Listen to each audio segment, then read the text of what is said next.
The August sun beat down mercilessly on the Henderson ranch, baking the earth into hardpan that cracked like broken pottery. Martha Henderson stood on her porch, weathered hands gripping the railing as she watched dust clouds approach from the eastern trail. At 52, she carried herself with the dignity of a woman who had buried her husband 6 months prior and refused to let grief bend her spine. The riders came hard and fast, 8 men in expensive hats and polished boots that had never seen honest work.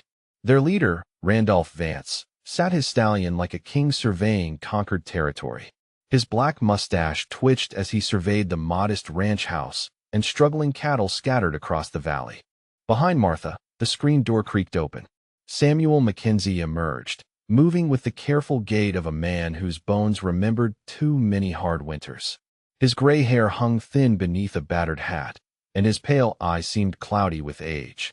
Deep lines etched his face like a map of sorrows, and his hands trembled slightly as he reached for his work gloves.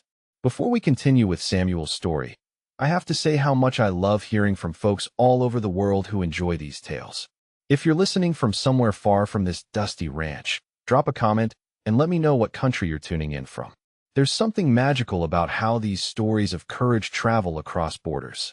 Vance dismounted with theatrical flair, his spurs jingling as he approached the porch. "Mrs. Henderson, I believe we had an understanding about your water rights. My offer was more than generous." Martha's voice remained steady despite the tremor in her hands. "Mr. Vance, I told you last week and I'll tell you again. This land isn't for sale. My husband's buried on that hill, and I'll be buried beside him before I see strangers take what we built." The cattle baron's smile never reached his eyes. "Perhaps you misunderstood the nature of my offer, ma'am. See, with your husband gone, you need protection out here. Dangerous country for a woman alone with just her pet dog for company." His men chuckled as their gazes fell on Samuel, who continued organizing tools near the barn with methodical precision. The old ranch hand appeared not to hear the insult, his movements slow and deliberate as arthritis might demand. Jake Morrison, Vance's lieutenant, spat tobacco juice near Samuel's boots. "Look at that ancient fossil. What's he gonna do? Gum us to death? Hell, a strong wind could knock him over." Samuel paused in his work, those pale eyes lifting briefly to meet Morrison's gaze. The moment lasted only a heartbeat, but something flickered there, something cold and distant as winter starlight. Then he returned to his tasks without a word.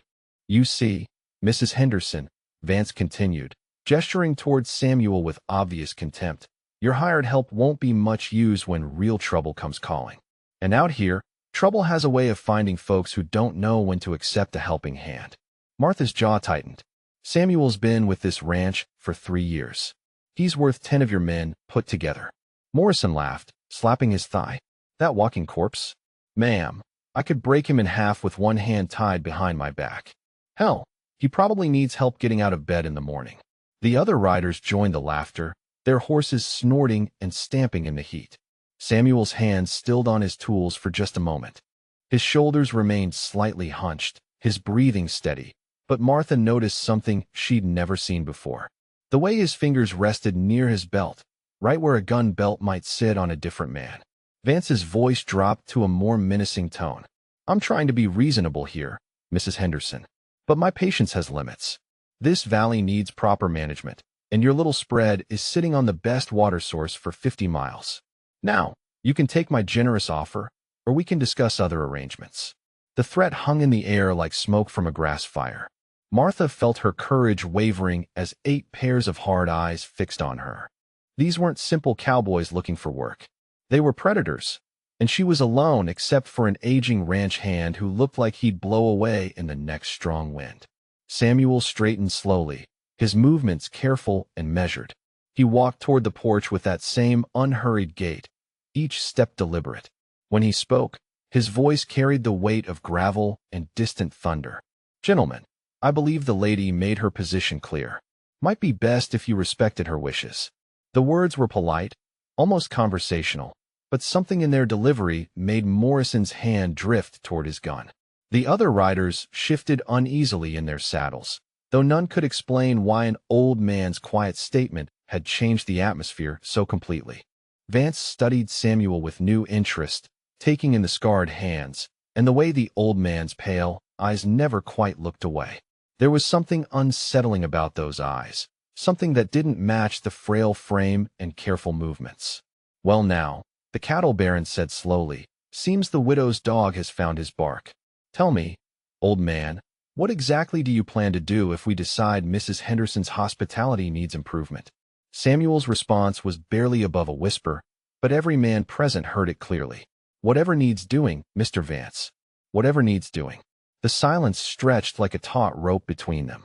Martha found herself holding her breath, watching Samuel's weathered face for any sign of the man she thought she knew. But this wasn't the gentle ranch hand who fixed her fence posts and spoke kindly to her late husband's grave. This was someone else entirely, wearing Samuel's worn clothes and careful movements like a disguise. Vance remounted his horse, his expression thoughtful but not yet concerned. "We'll be back tomorrow, Mrs. Henderson. Time to think about your future. And yours too, old man." As the riders thundered away in a cloud of dust and jingling spurs, Martha stared at Samuel with new questions forming in her mind. He was already returning to his work, shoulders bent again, movements careful and slow. But she had seen something in that moment of confrontation, something that made her wonder what other secrets the quiet ranch hand carried in his past. Dawn came too early for Martha Henderson, bringing with it the sound of approaching hoofbeats that had become as regular as the sunrise. For 6 days straight, Vance's riders had returned to the Henderson ranch, each visit more aggressive than the last.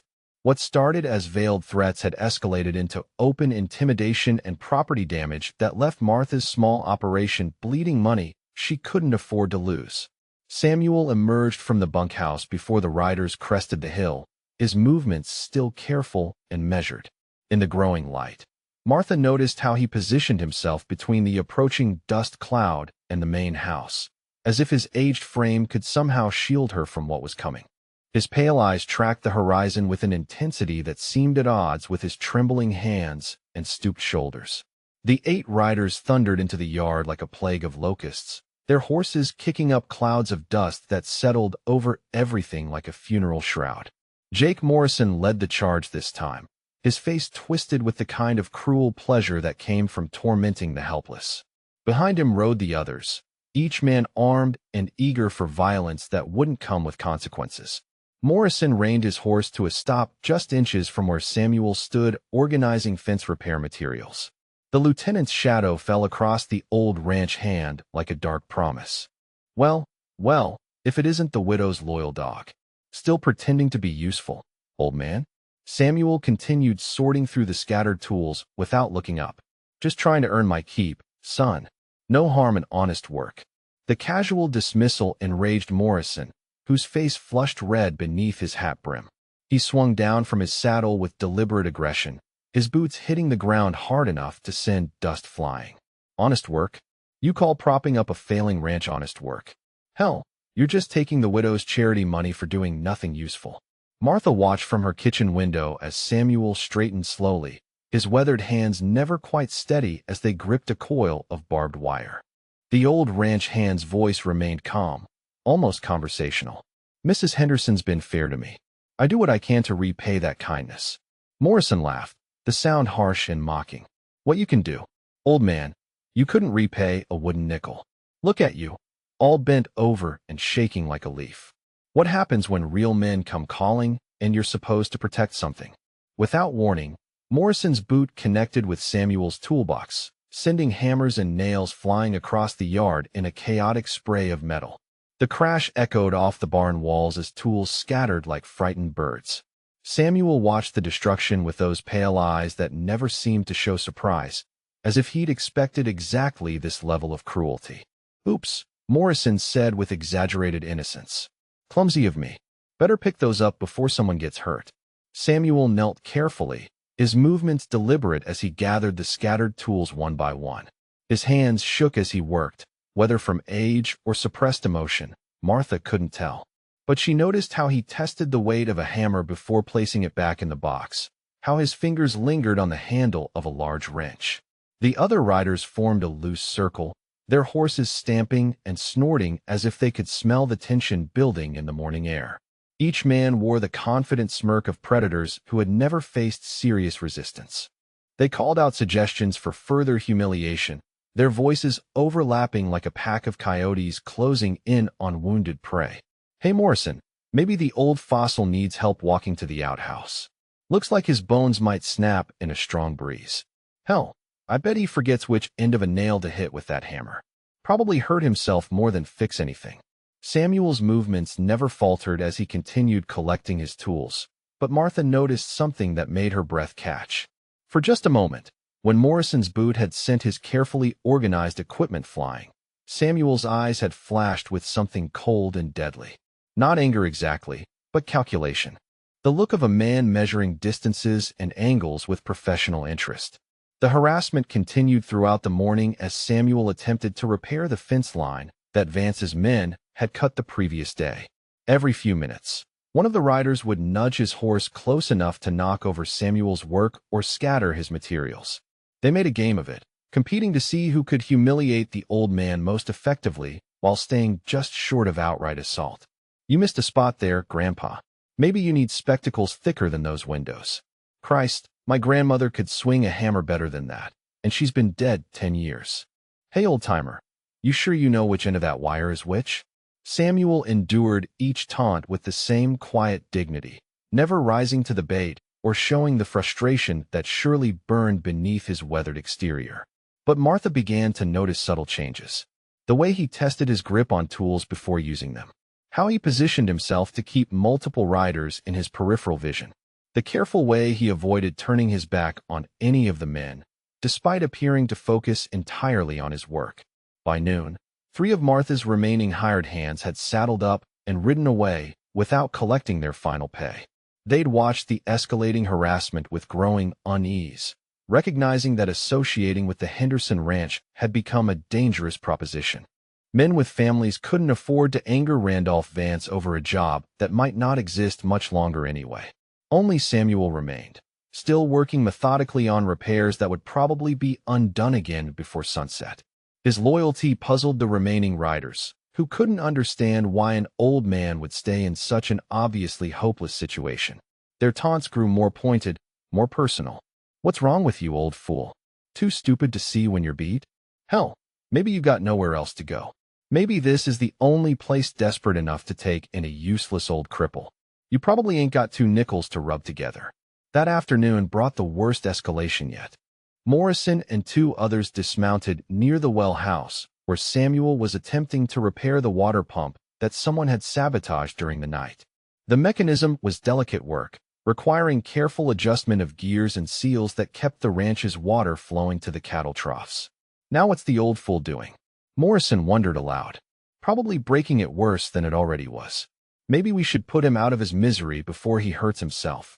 The lieutenant grabbed Samuel's shoulder roughly, spinning the older man around to face him. The contact was deliberately aggressive, designed to provoke a reaction that would justify further violence. Morrison's breath reeked of whiskey and tobacco as he leaned close enough to make his threat personal. "Listen here, you decrepit old bastard. Mrs. Henderson's going to sell this place to Mr. Vance whether she likes it or not. And when she does, the first thing we're going to do is throw your worthless carcass off this property. Probably do you a favor, considering how pathetic you are." Samuel met the younger man's gaze with those pale eyes that seemed older than time itself. When he spoke, his voice carried the same measured calm that Martha had come to associate with his daily work around the ranch. "This needs to stop, son.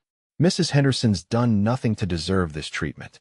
The words were spoken quietly, almost gently, but they landed among the riders like a challenge thrown down at high noon.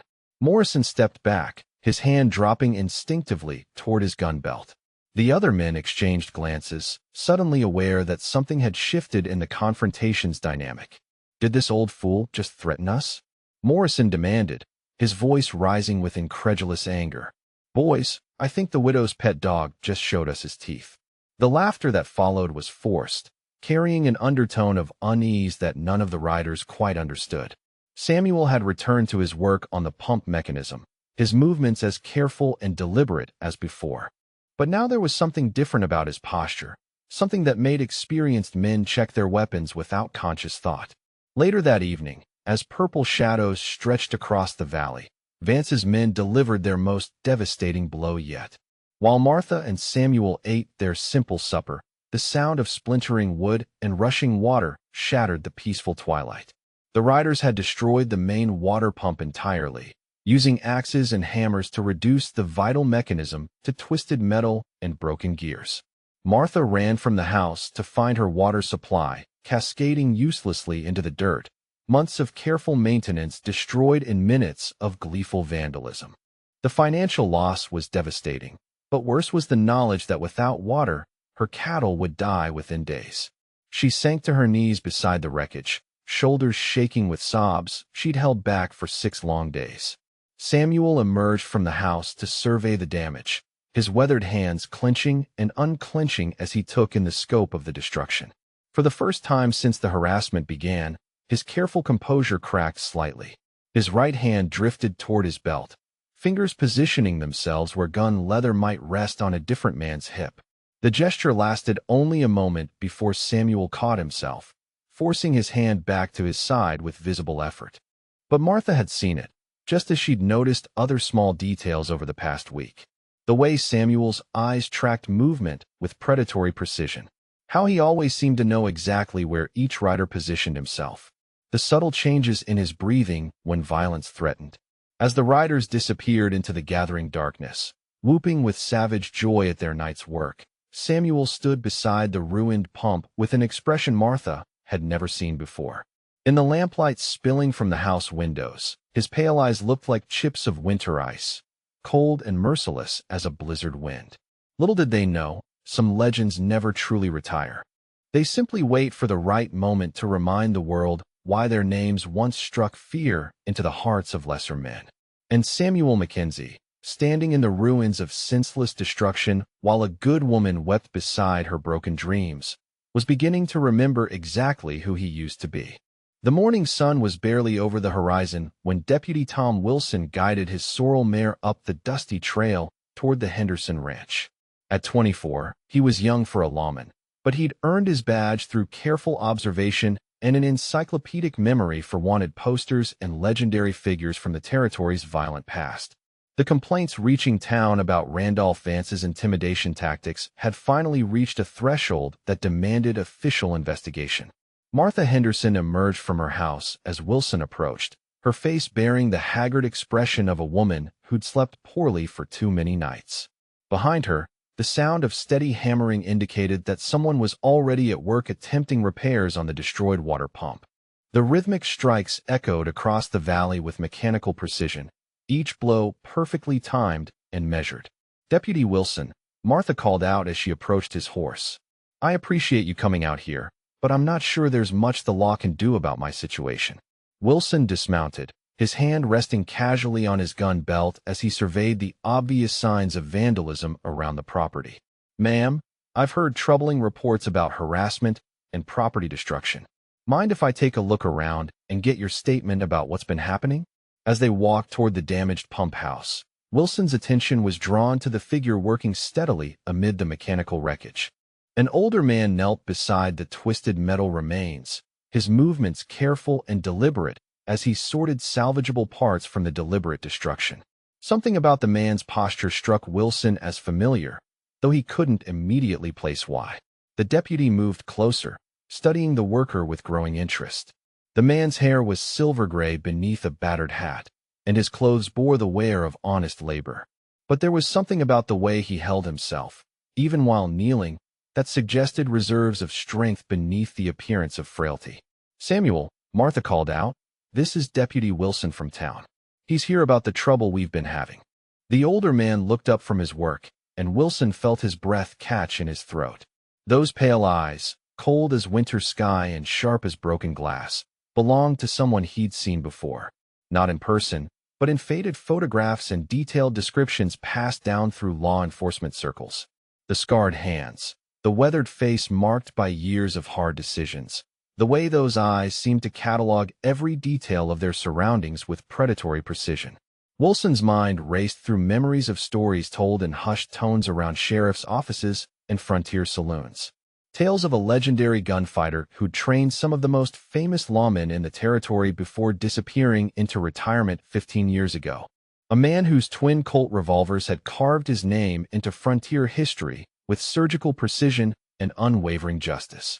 "Sweet Jesus," Wilson whispered, his voice barely audible above the morning breeze. "You're Samuel Mackenzie. Twin Thunder Mackenzie." The words hung in the air like smoke from a discharged weapon. Samuel's hands stilled on the broken pump mechanism, those pale eyes studying the young deputy with new interest. Martha looked between the two men, confusion evident on her face as she tried to understand the sudden tension that had appeared like a storm front on a clear horizon. "I'm sorry," Deputy Wilson said more loudly, extending his hand toward Samuel. "I didn't realize. I mean, I've heard stories, but I never thought." "Sir, it's an honor to meet you." Samuel stood slowly, his movements still careful, but somehow different now. When he accepted Wilson's handshake, the deputy noticed the calluses and old scars that marked hands intimately familiar with violence. The grip was firm despite the slight tremor, and Wilson found himself looking into eyes that had seen more death than any man should carry. "Just Samuel these days, deputy," the older man said quietly. "Those other names belong to a different time." Wilson's excitement was barely contained as recognition flooded through him. The stories about Samuel Mackenzie were legendary throughout the territory. Twin Thunder, they'd called him, for the matching Colt peacemakers that never seemed to miss their intended targets. He'd been a federal marshal, a trainer of lawmen, and according to the tales, he'd killed 34 men in the line of duty over a career that spanned 2 decades of frontier violence. "Mr. Mackenzie," Wilson said, his voice filled with genuine reverence, "my grandfather used to tell me stories about the time you cleaned out the Prescott gang single-handed. Said you taught half the famous lawmen in Arizona how to handle a gun properly." Martha stared at Samuel with new eyes, trying to reconcile the gentle ranch hand she'd known with the legendary figure the deputy described. The man who'd fixed her fences and spoken kindly to her husband's grave had once been one of the most feared and respected gunfighters in the territory. The revelation explained so much about his quiet confidence and the way he'd endured Vance's harassment with such unnaturally calm dignity. Samuel's expression remained carefully neutral, but Wilson noticed subtle changes in his posture. The slight stoop in his shoulders seemed less pronounced, and when he moved to pick up another piece of broken equipment, the motion carried a fluid grace that belied his apparent age. Those pale eyes no longer seemed cloudy with the passage of years, but sharp as a hawk's gaze tracking prey across an open meadow. The conversation was interrupted by the thunder of approaching hoofbeats as Morrison and 4 of his men crested the hill at full gallop. They rode with the reckless confidence of men who'd grown accustomed to intimidating defenseless targets, their weapons displayed prominently and their faces twisted with anticipation of another morning's entertainment. Wilson stepped forward, his hand moving instinctively to his badge as the riders approached. "Gentlemen, I'm Deputy Wilson. I'm here investigating reports of harassment and property destruction. I'll need to speak with each of you about your recent activities on this property." Morrison reined his horse to a stop, his cruel smile never wavering as he looked down at the young lawman. "Well now, if it isn't the cavalry riding to the rescue. Deputy, you're wasting your time here. This is a business dispute between Mr. Vance and the widow, nothing that concerns the law." The lieutenant's gaze shifted to Samuel, who had returned to his work on the pump mechanism. "That useless old fool still pretending to be helpful. I see. Maybe you should arrest him for impersonating a ranch hand, deputy. Hell, he's too decrepit to do any real work anyway." Wilson glanced between Morrison and Samuel, understanding dawning in his eyes. "You boys have no idea who you're dealing with, do you? That man you keep insulting is Samuel Mackenzie. Twin Thunder Mackenzie. He's killed more men than cholera and trained half the lawmen in this territory." The riders burst into laughter, their voices overlapping in crude amusement. Morrison slapped his thigh as if he'd heard the funniest joke of his life. "Twin Thunder? That broken-down old cripple? Deputy, I think the sun's got to your brain. That fossil couldn't draw a breath without help, much less draw a gun." One of the other riders, a gap-toothed man named Carlson, wheezed with laughter. "Hell, Morrison, maybe the old coot used to be somebody important. Back when dinosaurs walked the earth, and he could still see past his own nose. Now he's just another charity case living off the widow's kindness. Wilson's face flushed with anger at their dismissive mockery. I'm telling you, that man is a legend. Samuel Mackenzie trained Wyatt Earp's deputies and cleaned out more outlaw gangs than you could count. Show some respect before you find out the hard way that some men never really retire. But the riders only laughed harder, their confidence absolute in the face of what they saw as an old man's delusion and a young deputy's hero worship. They'd spent weeks intimidating Samuel without consequence, watching him endure their harassment with the passive acceptance they expected from defeated men.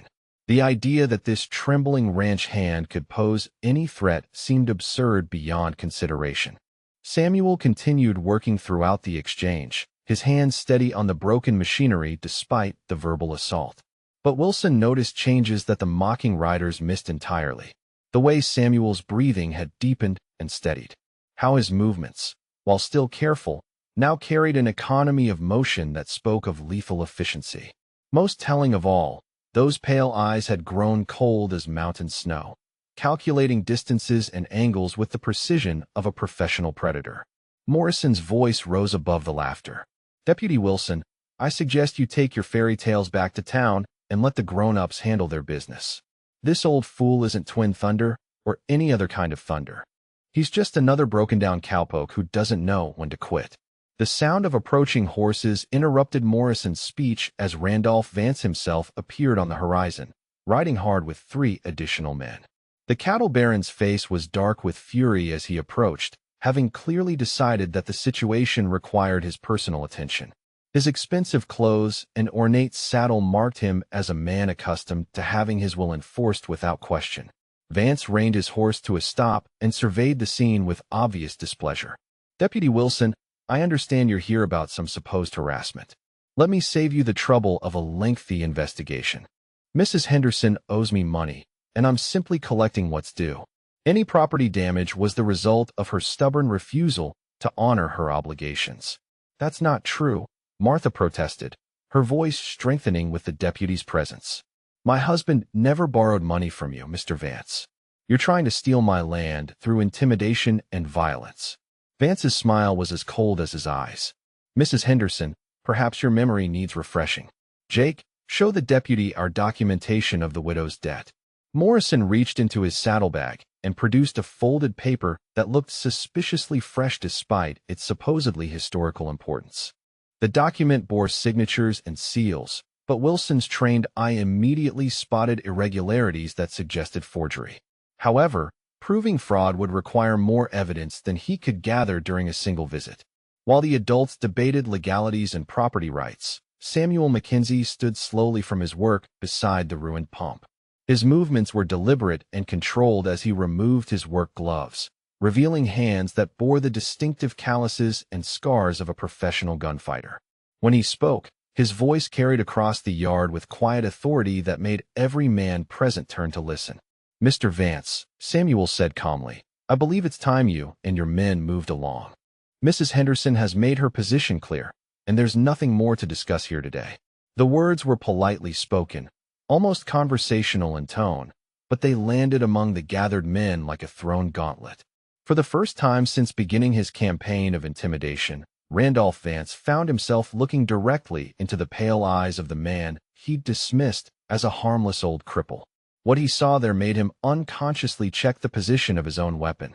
Deputy Wilson watched the confrontation with growing understanding. The young lawman had read enough stories and heard enough tales to recognize the moment when a legend stopped hiding behind the mask of ordinary mortality. Samuel Mackenzie was emerging from his long retirement, and the men who'd spent weeks tormenting him were about to learn why his name had once struck fear into the hearts of outlaws across the territory. The tension in the ranch yard had reached a breaking point as Randolph Vance studied Samuel with newfound wariness. The cattle baron's expensive clothes and polished boots marked him as a man accustomed to having his will enforced through intimidation and superior numbers. But something about the old ranch hand's quiet confidence had introduced an element he hadn't anticipated. Deputy Wilson's claims about Samuel's legendary past seemed ridiculous on the surface, yet Vance found himself unconsciously measuring the distance between himself and his men. Morrison, still mounted and clearly frustrated by the morning's developments, decided to escalate matters with typical brutality. If nobody else has the spine to handle this situation properly, then by God I'll finish what we came here to do. The lieutenant swung down from his saddle with deliberately aggressive movements, his hand resting on his gun, but as he approached Martha with predatory intent. "Mrs. Henderson," Morrison announced loudly, "your time for games is over. Mr. Vance has been more than patient with your stubbornness, but his generosity has limits. Since you seem incapable of understanding reason, maybe you need a more direct lesson in cooperation." Without warning, Morrison's meaty hand shot out and grabbed Martha's arm roughly, his fingers digging into her flesh hard enough to leave bruises. The widow gasped in pain and surprise as the much larger man yanked her closer, his other hand moving toward the folded deed he claimed documented her supposed debt to Vance. "Now then," Morrison continued with savage satisfaction, "you're going to sign this paper transferring your water rights to Mr. Vance. And you're going to do it right now, before I lose what little patience I have left for dealing with stubborn women." Martha struggled against Morrison's grip, her face pale with pain and fear as she tried to pull free from his punishing hold. The lieutenant's fingers tightened cruelly, drawing a sharp cry from the widow that echoed across the morning stillness like a gunshot. Deputy Wilson stepped forward instinctively, his hand moving toward his weapon, but he was outnumbered 8-1 and acutely aware of his disadvantage. "Let go of the lady, Mr. Vance." The words cut through the tension like a blade through silk, spoken in a voice that carried all the authority of winter thunder rolling across an empty prairie. Every man in the yard turned toward Samuel, who had straightened to his full height beside the broken water pump. The careful stoop in his shoulders had disappeared completely, revealing a frame that, while weathered by years, still carried the compact strength of a man who had faced death and emerged victorious more times than most could imagine. Samuel's pale eyes had transformed from cloudy uncertainty to the focused intensity of a predator evaluating its prey. When he moved away from the pump mechanism, his gait no longer suggested frailty or hesitation. Instead, he walked with the fluid economy of motion that marked professional fighters, each step measured and purposeful as he approached the confrontation with deadly calm. Morrison laughed harshly, though the sound carried less confidence than before. "What are you going to do about it, old man? You think because the deputy here tells tall tales about your past, that makes you some kind of threat? Hell, I could break you in half without working up a sweat." Samuel continued his approach, his movements unhurried but somehow inevitable. When he spoke again, his voice carried the flat certainty of a man stating simple facts rather than making threats. "I said let go of the lady. I won't ask again." The other riders began to shift nervously in their saddles, though none could articulate exactly why an aging ranch hand suddenly seemed so formidable. Vance's men had spent their careers intimidating farmers and shopkeepers, people who lacked both the skill and will to resist their brutality. They were unprepared for the psychological pressure that radiated from a man who had killed professionally and without hesitation when circumstances demanded such action. Morrison's grip on Martha tightened as his free hand dropped toward his gun. "You threatening me, Grandpa? Because if you are, I'll put you in the ground next to the widow's husband. Maybe that's where a useless old cripple belongs anyway." Samuel stopped walking when he reached a distance of exactly 15 feet from Morrison. To the untrained eye, the positioning seemed arbitrary, but Deputy Wilson recognized it as the optimal range for a gunfighter who valued precision over speed. Close enough for accuracy, far enough to avoid being rushed by multiple opponents. Samuel's hands hung loose at his sides, no longer trembling with age but steady as carved granite. 15 years ago, I made a promise to myself and to God that I was done with killing, Samuel said quietly. I hung up my guns and walked away from that life because I'd seen enough blood to float a riverboat. But some lines, when they're crossed, leave a man no choice but to remember who he used to be. As he spoke, Samuel's hands moved to his belt with deliberate slowness, pulling aside his worn vest to reveal what everyone had missed during weeks of harassment and humiliation. Twin holsters of tooled leather, blackened with age and wear, rested on his hips like sleeping serpents waiting to strike. The gun butts that protruded from those holsters bore ivory grips carved with intricate thunderbolt patterns that caught the morning sunlight, and threw it back in sharp, brilliant flashes. Every man present recognized the significance of those weapons. These weren't the crude iron shooters carried by common cowboys or the mass-produced revolvers that armed most lawmen. These were custom Colt peacemakers, built by master craftsmen for a man whose reputation demanded perfection in every detail. The ivory grips alone were worth more than most men earned in a year, but their true value lay in the legendary accuracy that had made them instruments of swift and final justice. Morrison's face went pale as the implications crashed over him like a cold wave. His grip on Martha loosened involuntarily as he found himself staring at proof that Deputy Wilson's incredible claims were absolutely true. The trembling old ranch hand who had endured their mockery and abuse for weeks was indeed Twin Thunder Mackenzie, one of the most feared and respected gunfighters in territorial history. "Now hold on there," Morrison stammered, his voice cracking with sudden uncertainty. "We don't want any trouble here. This is just a business dispute that got a little heated. No need for anybody to do anything permanent." Samuel's response was delivered in the same conversational tone he might use to discuss the weather or the price of cattle. "Mr. Morrison, you put your hands on a lady under my protection. In my day, that was considered a killing offense. Now, you have exactly 3 seconds to let go of Mrs. Henderson and step away from her. After that, we'll settle this matter according to the old rules." The mathematical precision of the ultimatum struck the gathered men like a physical blow. This wasn't bluster or intimidation tactics. Samuel Mackenzie was offering them a countdown to violence with the dispassionate professionalism of a man who had conducted similar business many times before. Deputy Wilson found himself holding his breath as he watched legendary history unfold in real time. Morrison released Martha so quickly she stumbled backward, his hand now hovering uncertainly over his gun butt. The lieutenant's eyes darted desperately toward his companions for support, but found only shocked faces staring at the revelation of Samuel's true identity. The men who had laughed so confidently at the old ranch hand's expense now found themselves confronting a living legend whose reputation had been built on the corpses of men who had underestimated him. Vance, realizing that the situation had spiraled far beyond his control, attempted to reassert his authority through bluster and superior numbers.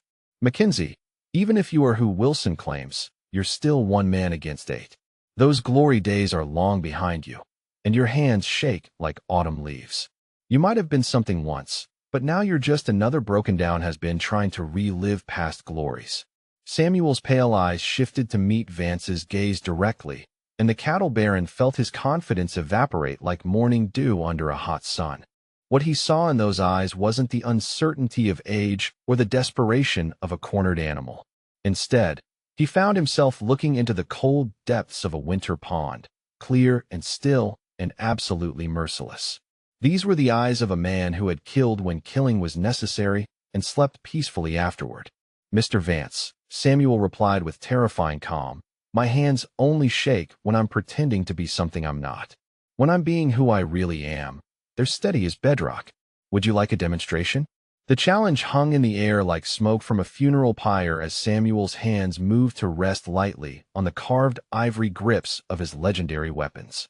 The motion was casual, almost lazy, but every man present understood its significance.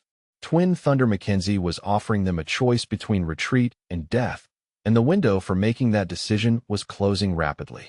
Morrison, his earlier bravado completely shattered, began backing toward his horse with hands raised in surrender. "Look, maybe we got off on the wrong foot here. Nobody wants any shooting over a simple misunderstanding. We can work this out like civilized men."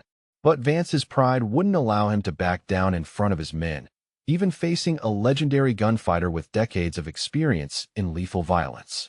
The cattle baron's own hand dropped toward his weapon as he made the decision that would define the next few moments of his life. "If you think your reputation scares me, old man, you're about to learn different. Boys, spread out and take him down." The 8 riders began positioning themselves in a loose circle around Samuel, their weapons clearing leather with the nervous haste of men who suddenly found themselves in a fight they hadn't wanted. But Samuel Mackenzie had been surrounded by superior numbers before, many times, and survived through a combination of tactical awareness and supernatural skill that had become the stuff of frontier legend. "I gave up killing men 15 years ago," Samuel said quietly as his hands settled on his gun grips with the familiarity of long practice. "But some habits, once learned, they never really leave a man. They just sleep until somebody forces them to wake up again." The first shot came from Carlson, the gap-toothed rider who had mocked Samuel's age most viciously during the weeks of harassment.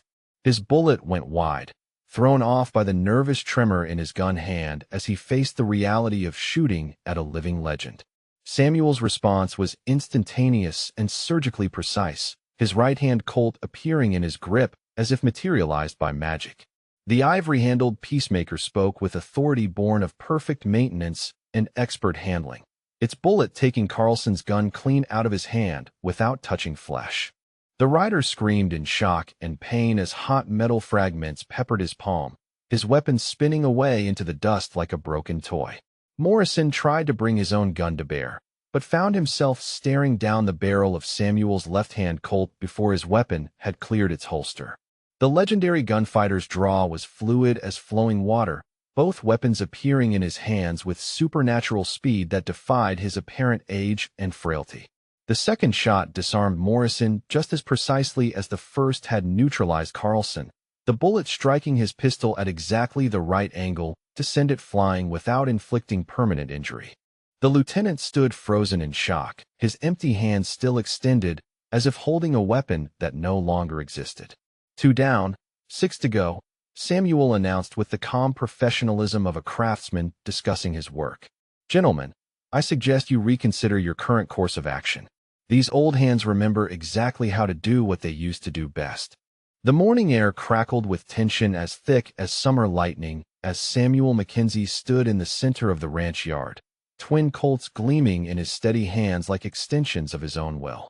The 2 shots that had disarmed Carlson and Morrison had been delivered with surgical precision, demonstrating to the remaining 6 men that they faced not just any gunfighter, but a master craftsman whose tools happened to be instruments of death. Vance's remaining riders spread out in an instinctive circle, their faces pale with the dawning realization that their numerical advantage meant nothing against a man whose reputation had been carved in gunsmoke and blood across 2 decades of frontier justice.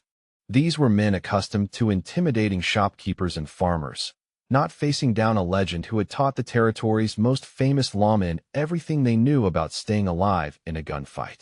Samuel's pale eyes tracked each man's position with the calculating precision of a chess master contemplating his next move. 15 years of retirement hadn't dulled the tactical awareness that had kept him alive through countless confrontations with desperate outlaws and hired killers. He could read their fear in the tremor of their gun hands, smell their panic like smoke on the wind.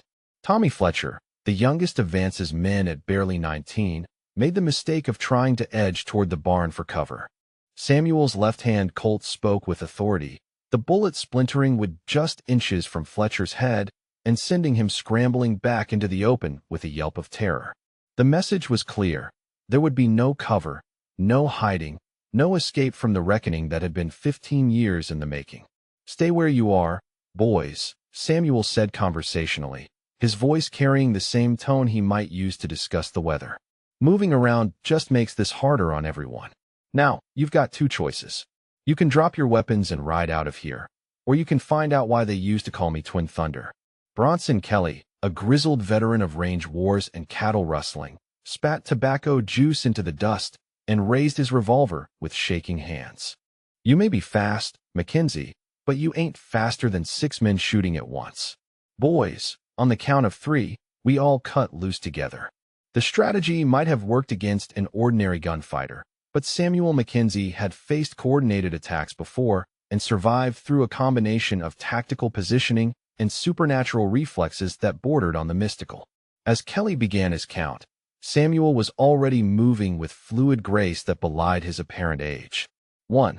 Samuel's right-hand Colt roared, the bullet taking Kelly's weapon from his grip with the same precision that had disarmed the previous 2 men. The veteran outlaw stumbled backward, clutching his stinging hand and staring in disbelief at the empty space where his gun had been just a heartbeat before. 2. The left-hand peacemaker barked twice in rapid succession, sending Frank Morrison's second gun spinning into the dust and punching a neat hole through the crown of Billy Hutchins' hat. Both men threw themselves flat against the ground, pressing their faces into the dirt as if they could burrow away from the nightmare they'd stumbled into. Samuel never reached 3. His movements were flowing water, deadly lightning, the kind of graceful violence that had made him a legend among legends during his active years. The twin Colts seemed to fire independently, each shot placed with mathematical precision to disarm rather than kill, though every man present understood that mercy was a choice rather than necessity. Deputy Wilson watched in stunned amazement as frontier history unfolded before his eyes. The young lawman had heard stories about Samuel Mackenzie's legendary skills, but witnessing them firsthand was like watching mythology come to life. This wasn't the brutal, chaotic violence that characterized most gunfights. This was artistry performed with instruments of death. The remaining 3 riders, Vance included, found themselves trapped in an impossible situation. Their weapons were drawn and ready, but Samuel's demonstrated accuracy made any aggressive move tantamount to suicide. The legendary gunfighter stood perfectly balanced on the balls of his feet. Twin Colts held steady despite the slight tremor that had fooled them all into believing age had stolen his deadly skills. Martha Henderson pressed her hand to her mouth, torn between horror and fascination as she watched her gentle ranch hand transform into the lethal figure of frontier legend. This man who had spoken kindly to her late husband's grave and fixed her broken fences with patient care was simultaneously capable of dealing death with artistic precision. The contradiction was staggering, like discovering that a favorite grandfather was also a force of nature. Samuel's memory drifted momentarily to another time, another confrontation that had ended in similar circumstances. He'd been 32 then, standing in the dusty streets of Tombstone as he faced down the remnants of the Clanton gang. Young Wyatt Earp had watched from the shadows, learning lessons about controlled violence that would serve him throughout his own legendary career. "You always told us that gunfighting wasn't about being the fastest draw," Wyatt had said afterward. "It's about being in control when everyone else loses their heads." The memory faded as Samuel returned his attention to the immediate crisis. 3 men still held weapons, and Randolph Vance's face was flushed with the kind of rage that made men dangerous beyond rational thought. The cattle baron's pride wouldn't allow him to surrender to what he still wanted to believe was a broken-down old ranch hand, regardless of the evidence before his eyes. "This isn't over, Mackenzie," Vance snarled, his expensive clothes dark with sweat as he struggled to maintain his grip on both his weapon and his crumbling authority. "You may have been somebody once, but times change. The old ways are dead, and so are the men who lived by them." Samuel's response was delivered with the patient tone of a teacher correcting a particularly dense student. "Mr. Vance, the old ways don't die. They just wait for somebody foolish enough to test whether they're still relevant. You've been testing, and now you're about to get your answer." Jake Morrison, his earlier bravado completely shattered by Samuel's demonstration of surgical accuracy, made a desperate attempt to salvage the situation through negotiation. "Look, Mackenzie, maybe we can work something out here. Nobody needs to die over a simple misunderstanding about property rights." The man who had grabbed Martha so brutally just minutes earlier now spoke with the pleading tone of someone who understood his mortality had become negotiable. Morrison's empty gun hand shook as he raised both arms in surrender. His cruel confidence evaporated like morning dew under the heat of Samuel's pale stare. Samuel's left-hand Colt never wavered from its target as he addressed the lieutenant's attempt at diplomacy. "Mr. Morrison, when a man puts his hands on a lady under my protection, that stops being a simple misunderstanding. That becomes a matter of honor, and honor isn't negotiable." The statement carried the weight of absolute conviction, spoken by a man whose moral code had been forged in the crucible of frontier violence and tempered by years of enforcing justice in a lawless land. Morrison had crossed a line that existed in Samuel's mind like a boundary carved in stone, and crossing back required payment in blood or humiliation. Young Fletcher, his nerves finally snapping under the pressure, made a panicked break for his horse. The teenager had watched too many of his companions disarmed with surgical precision to believe he could outdraw a legend, but terror drove him toward flight instead of fight. Samuel's right-hand Colt spoke once, the bullet striking the ground directly in front of the fleeing horse and causing the animal to rear in fright, dumping its rider into the dust. "Nobody leaves until we're finished here," Samuel announced calmly. "This ends when everyone understands the new arrangement, not before." The psychological pressure was devastating in its effectiveness. These men had ridden onto the Henderson ranch that morning believing themselves to be predators stalking helpless prey. Now they found themselves trapped in a nightmare where an aging ranch hand had revealed himself to be something far more dangerous than anything they'd imagined in their worst fears. Vance, his face purple with frustrated rage, made the decision that would define the final moments of his life. "To hell with this," he roared, raising his weapon with desperate fury. "I didn't build an empire to be lectured by some washed-up has-been who should have stayed retired." The cattle baron's shot went wide by inches, thrown off by the adrenaline and panic that destroyed accuracy faster than age destroyed reflexes. Samuel's response was instantaneous and final, his right-hand peacemaker speaking with the voice of absolute justice. The bullet took Vance center mass, spinning him around like a child's toy before dropping him into the dust that had witnessed the destruction of his arrogant ambitions. Morrison stared at his employer's still form with dawning comprehension of how completely their situation had deteriorated. The lieutenant's earlier cruelty toward Martha and Samuel seemed like actions taken in another lifetime by a different person, someone who hadn't understood the consequences of awakening a sleeping legend. The remaining men dropped their weapons without being told, the metallic clatter of surrendering guns echoing across the ranch yard like a funeral bell. They'd witnessed enough to understand that Samuel Mackenzie's mercy was the only thing standing between them and graves beside their former boss.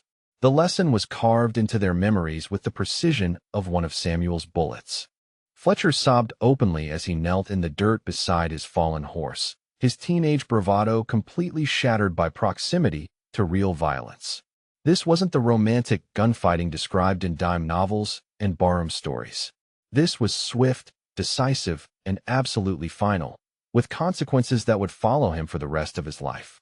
Samuel surveyed the aftermath of the confrontation with the dispassionate expression of a craftsman examining completed work. His twin Colts remained steady in his hands, ready for additional violence if required. But the fight had gone out of the survivors as completely as air from punctured balloons. Deputy Wilson found his voice first, his tone filled with awe and professional respect. "Mr. Mackenzie, I've never seen anything like that. The stories don't do justice to what you can do with those guns." Samuel's pale eyes remained fixed on the surviving members of Vance's gang as he responded to the young lawman's praise. "Deputy, the stories never tell you about the nightmares afterward. They don't mention how it feels to carry that much death on your conscience or what it costs a man's soul to be good at killing." The legendary gunfighter's hands remained steady on his weapons, but Martha could see the weight of old sorrows settling across his weathered features like shadows at sunset. This man had saved her ranch and quite possibly her life, but the victory had awakened ghosts he'd spent 15 years trying to forget. Morrison, his survival instincts finally overriding his shattered pride, began crawling toward his horse with desperate urgency. "Mackenzie, we're done here. This was Vance's play, not ours. We'll ride out and never come back. I swear on my mother's grave." Samuel's response was delivered with the same conversational tone that had marked all his statements throughout the confrontation. "Mr. Morrison, your oath might carry more weight if you hadn't grabbed Mrs. Henderson like a piece of property. Some actions require consequences beyond simple apologies." The lieutenant's crawling ceased as he understood the implications of Samuel's words. Morrison had committed a transgression that demanded payment according to the harsh code that had governed frontier justice for decades. His casual brutality toward a defenseless woman had marked him for retribution that couldn't be satisfied by mere retreat. However, Samuel continued after a pause that seemed to stretch for eternity. "Mrs. Henderson is a Christian woman, and I suspect she'd prefer mercy to justice in this particular case. You'll disarm completely, leave your horses, and walk back to town. Consider it a small price for learning that some lines shouldn't be crossed." The surviving members of Vance's gang stripped themselves of weapons with grateful haste, dropping gun belts and boot knives and concealed derringers until they stood defenseless in the morning sun. Their expensive horses and ornate saddles would remain on the Henderson Ranch as partial compensation for weeks of harassment and property destruction. Martha approached Samuel slowly, her eyes fixed on the twin colts that still gleamed in his steady hands. The gentle ranch hand she'd known for 3 years had revealed himself to be something far more complex and dangerous than anything she'd imagined. Yet beneath the lethal skill and cold efficiency, she could still see traces of the man who'd spoken kindly to her husband's grave. "Samuel," she said softly, "I don't know how to thank you for what you've done. But I also don't know how to reconcile the man I thought I knew with what I've just witnessed." Samuel's pale eyes met hers with an expression that carried decades of accumulated sorrow and hard-won wisdom. "Mrs. Henderson, I'm the same man who's been working your ranch for 3 years. The only difference is that today, circumstances required me to remember skills I'd hoped never to use again." The twin peacemakers disappeared into their holsters with the same fluid grace that had brought them into action, the legendary weapons returning to their long slumber until circumstances might require their services again. Samuel's hands resumed their slight tremor, age reasserting itself over the deadly competence that had emerged when violence became necessary. As the disarmed survivors of Vance's gang began their long walk back to town, Deputy Wilson approached Samuel with the respectful demeanor appropriate when addressing living legend. "Mr. Mackenzie, I'll need a statement about what happened here, but I want you to know that everything I witnessed was justified self-defense and protection of property." Samuel nodded his acknowledgement while his gaze tracked the retreating figures until they disappeared over the horizon. The immediate threat to Martha's ranch had been eliminated, but he knew that news of Twin Thunder Mackenzie's return to action would spread across the territory like wildfire. Other predators would think twice before targeting the Henderson Ranch, understanding that its protector was far more dangerous than his appearance suggested. The legend had awakened from its long sleep, reminded the world why his name had once struck fear into the hearts of outlaws and respect into the souls of honest men. But Samuel Mackenzie understood that every demonstration of lethal skill carried consequences that extended far beyond the immediate confrontation, ripples of violence that would continue spreading long after the guns fell silent. The news of Randolph Vance's death and the revelation of Samuel Mackenzie's true identity spread across the territory like wildfire in dry grass. Within a week, every saloon from Phoenix to Tucson buzzed with first-hand accounts and elaborate retellings of how Twin Thunder had emerged from retirement to protect a widow's ranch. The stories grew with each telling, but the core message remained consistent. The Henderson Ranch was under the protection of a living legend, and smart men would give it a wide berth. Martha Henderson found herself in the peculiar position of being simultaneously grateful for her salvation and uncertain about her future relationship with the man who had provided it. Samuel had returned to his daily routine of ranch work as if nothing extraordinary had happened, but she could no longer see him through the lens of simple hired help. Every morning, she watched him emerge from the bunkhouse and wondered which version of him she was seeing: the gentle man who spoke kindly to her husband's grave, or the deadly gunfighter who had carved his name into territorial legend. Deputy Wilson rode out to the ranch twice during that first week, ostensibly to complete his investigation, but actually to spend time in the presence of frontier history.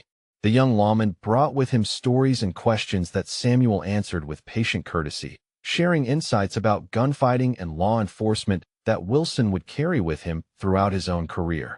"The thing about being fast," Samuel explained as they sat on Martha's porch watching sunset paint the sky purple and gold, "is that speed without accuracy just gets you killed quicker. A man who can put his shots where they need to go will beat a fast draw every time. That's why I always told the boys I trained to practice their aim twice as much as their draw." Wilson absorbed every word like gospel, understanding that he was receiving instruction from a master craftsman whose expertise had been proven in the crucible of lethal violence. These weren't theoretical discussions about gunfighting tactics, but practical lessons learned through decades of survival against desperate men who wanted nothing more than to add Twin Thunder Mackenzie's scalp to their collection. 3 months after the confrontation with Vance's gang, a delegation of cattle barons arrived from the territorial capital with an offer to purchase Martha's water rights for triple their actual value.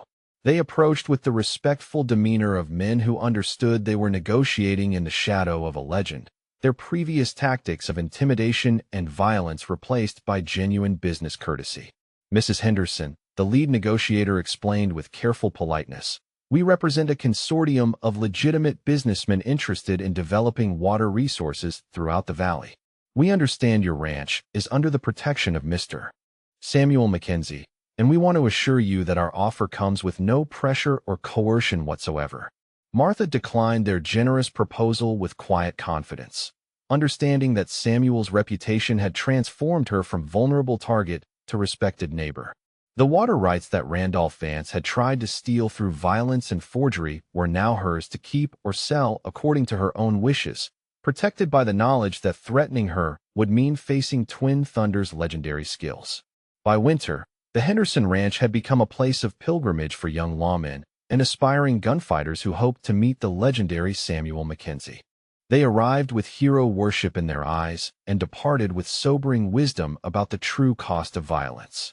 Samuel received them all with patient courtesy, sharing hard-earned lessons about the difference between justice and vengeance, while carefully avoiding demonstrations of his lethal skills. "A man who's good at killing," Samuel told one eager young deputy, "carries that burden for the rest of his life. Every face you put in the ground follows you into your dreams. The gun should always be the last resort, never the first option, because once you cross that line, you can never uncross it." The young men left with deflated romantic notions about gunfighting, but enlarged understanding of what it meant to be a protector rather than a predator. Samuel's lessons weren't just about tactical techniques, but about the moral weight that came with the power to take life. His reputation attracted those seeking glory, but his wisdom sent them away seeking justice instead.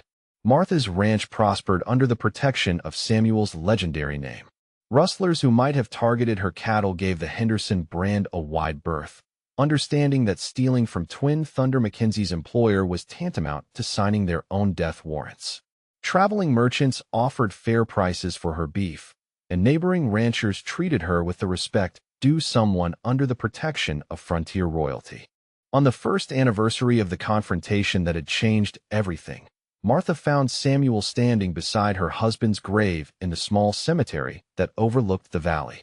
He held his battered hat in weathered hands, his pale eyes focused on the simple wooden cross that marked the resting place of the man who had hired him 3 years earlier.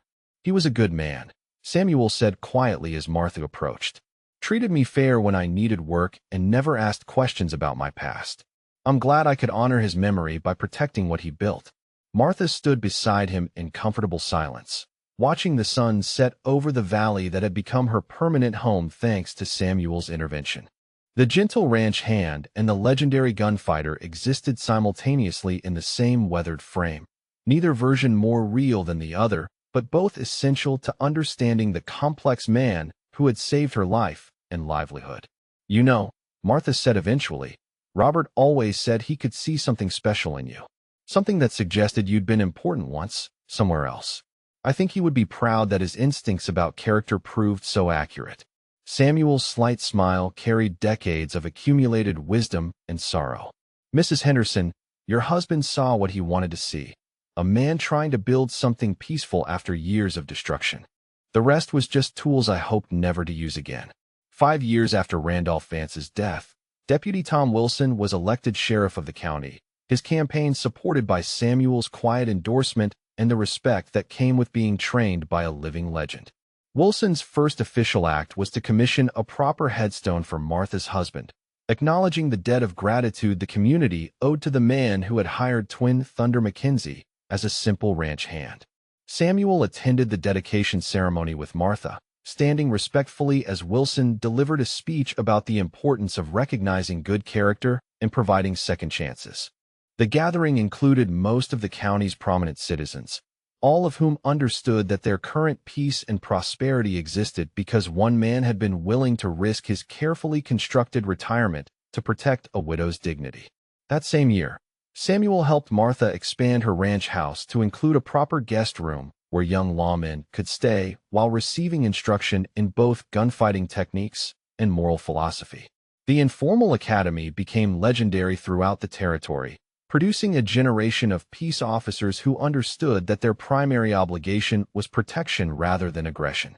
Samuel's twin Colts found permanent retirement above Martha's fireplace, displayed in a custom case that honored their historical significance while keeping them accessible should circumstances ever require their services again. The ivory-handled peacemakers became objects of reverence for visiting lawmen, symbols of an era when individual skill and moral courage had tamed the wildest frontiers. On quiet evenings, Martha and Samuel would sit on the porch and watch the sunset paint their valley in shades of gold and crimson.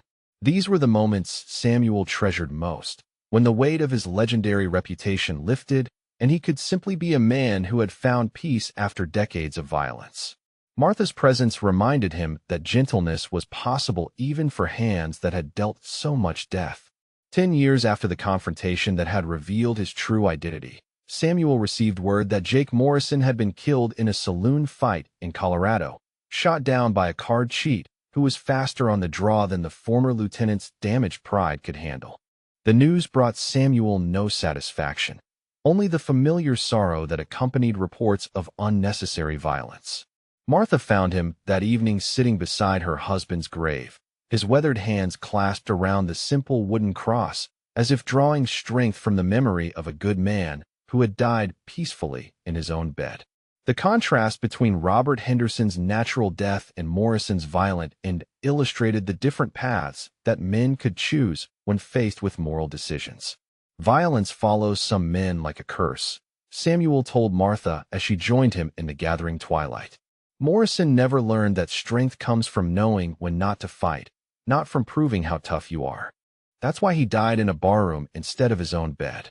Martha's children, born in the years of peace that Samuel's protection had guaranteed, grew up knowing him as Uncle Samuel, a gentle man who told fascinating stories about the old days while teaching them to shoot with precision and restraint. They learned that guns were tools with serious purposes, never toys for casual entertainment, and that the power to take life carried corresponding obligations to protect and serve. 20 years after Randolph Vance's death, Samuel Mackenzie celebrated his 75th birthday, surrounded by 3 generations of people whose lives had been shaped by his intervention on that long-ago morning when violence had seemed inevitable. The celebration was modest by design, honoring a man who preferred quiet recognition to elaborate praise.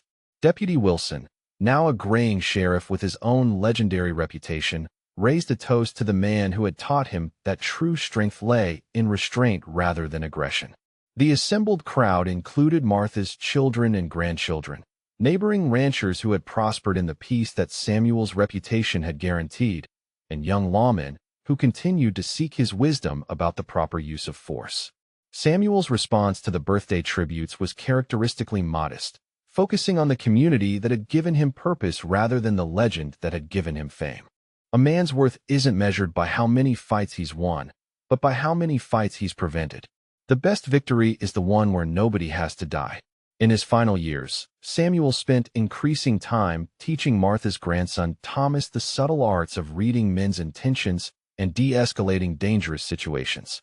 The boy showed natural aptitude for both marksmanship and moral reasoning, understanding intuitively that his grandfather's legacy was built on protection rather than aggression. "Remember, Thomas," Samuel would say during their practice sessions, "the gun is like fire, useful when properly controlled, destructive when it gets away from you. A man who draws his weapon should already know where his bullets need to go and why they need to go there." Samuel Mackenzie died peacefully in his sleep at the age of 78. His legendary Colts still displayed above Martha's fireplace, and his reputation still protecting the valley he had called home for 25 years. His funeral drew mourners from across the territory, men and women whose lives had been touched by his intervention or inspired by his example. Martha Henderson, now silver-haired and dignified in her 70s, delivered the eulogy for the man who had saved her ranch and become family in all but blood. She spoke of his gentleness with children and animals, his patient instruction of young lawmen, and his unwavering commitment to using his legendary skills only in defense of others. The most important thing about Samuel, Martha concluded as she looked out over the gathered mourners, wasn't that he was fast with a gun or accurate with his shots. The most important thing was that he understood the difference between justice and revenge, and he chose justice every time.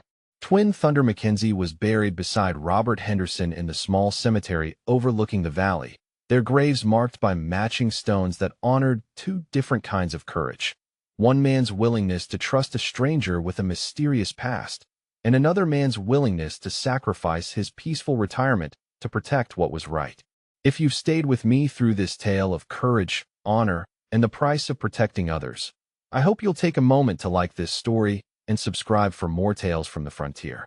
Every week, we explore the lives of remarkable people who faced impossible odds with unwavering determination. Until next time, remember that true strength isn't measured by the fights you win, but by the peace you preserve. Ride safe, and may your conscience be as clear as Samuel Mackenzie's was on the day he chose justice over vengeance.